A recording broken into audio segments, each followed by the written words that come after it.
Hey Tati, Hey, how are you Manani. today? Good, how are you? Good. So, I've officially started outsourcing Thankful Thursday videos, and my Oh, first and my first culprit is my sister. Can you introduce yourself? woohoo! My name, Yeah, my sister Batum. Mone Chivera. This Hey. is, Yo, okay. We need to make sure people understand. Can you say yeah. Happy Thankful Thursday? Happy Thankful Thursday! And we Woo! must clock it. How? Clock it, not that finger. I clock Yeah, it. that one, that finger. Yeah, Yay! awesome. All right, so what are you thankful for today? You know what? I was just thinking about it. I'm just so thankful for community, for sisterhood. You know, sometimes you go off road and stuff like that, and then you get people who can speak into your life, encourage you, and get you on the right track. So I'm just really thankful for sisterhood this week. Can you Yeah. give us a little example, little story? We want some tea, some Story juice. What time. happened? It's not going to be Yeah. so juicy, but it's really about releasing offense. Okay. In life, because life lives and we live with people who are imperfect. Mm. As you're walking and you're journeying with people, you get hurt, you get offended, you get disappointed. And I think over the last couple of months, I experienced, from close people, a bit of offense. And you don't even realize that you've taken offense until you see that person. You're like, but really the ability to be able to release somebody. And it's actually a sister who spoke to me, and she said, oh, I want to read this to you. It is so beautiful. Okay. She said to me, always choose to have the most favorable interpretation of any situation. That Okay. to me says, you know what, somebody looked at you squint, or they said something to you because they're probably having a bad day. And you just think it's all about you. Sometimes it's really not that personal. So if I choose to say, you know what, you're just having a bad day, you woke up on the wrong side of the bed, I am able then to release you, not even take any offense, because it's really not about me.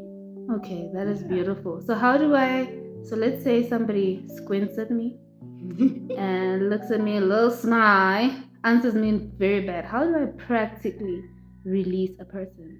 You know what? I'm reminded of a scripture as you're asking that. It's actually in Colossians 3, verse 13, right?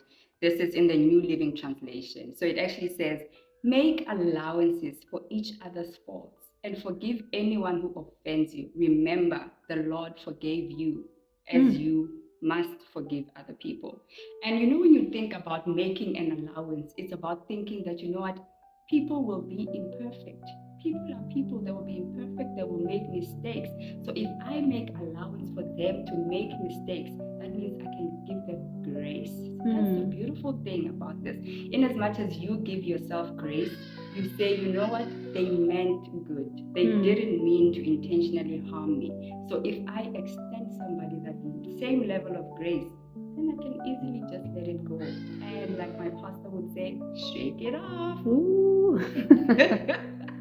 Shake it off, shake it off. It sounds very simple to say just shake it off, but it's really just let it bump off you. I always think about it like having a cushion. You know, when you have a cushion and you get a ball that you throw against it, it will bounce off and it will not even change who you are. You continue to be the same person who loves, who cares, but you can move on and you shake it off. That is so beautiful. Thank you so much for sharing. But wait, you were talking about sisterhood. Yeah. So, as a person who is struggling, these days we're all about boundaries. We want to cut people off and all of those things. How would you advise somebody to even begin having a sisterhood? You know what? Most of the time, when we are offended, we are disappointed, we are hurt, the most natural thing to do is to do what? Build walls. I don't want to let anybody in because you're going to hurt me again. If you fool me once, shame on me. Fool me twice, shame on. I don't even know how it goes. But you know what? It's about letting down those walls. Allow people to come in. And you know what? The more people come in, it's the more you are able to be vulnerable, the more you can get advice and wisdom from other people. Just let that one sister in, whether it is in a Zoom prayer call, whether it is in a walking club, a book club, whatever it is. We need people. Jesus did life with people. If Jesus did life with people, who am I to want to do it by myself? So we need each other. Come on, somebody. Come on, somebody. Thank you so much for Thankful Thursday video. I think for the last message, maybe just a little encouraging word for somebody who struggles to be thankful, somebody who struggles to have gratitude. A little bit of encouragement in terms of how they can practically practice being grateful or being thankful. Yeah. Personally, I keep a gratitude journal, right? Because that is a way to sort of force you to look for something to be grateful for. So there are days that I would wake up and I'm like, oh my goodness, what am I grateful for? Even if it's just I'm grateful to be alive today. I am grateful that I have a warm bed. I am grateful that I have a car that I can move from A to B. So it's just finding gratitude in the small little things. And when you see the small little things, you can start to see the bigger things in your life. So just start where you are, start small, and make it a daily habit.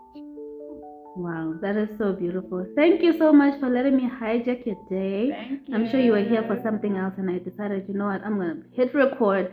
So thank you so much for that encouraging word.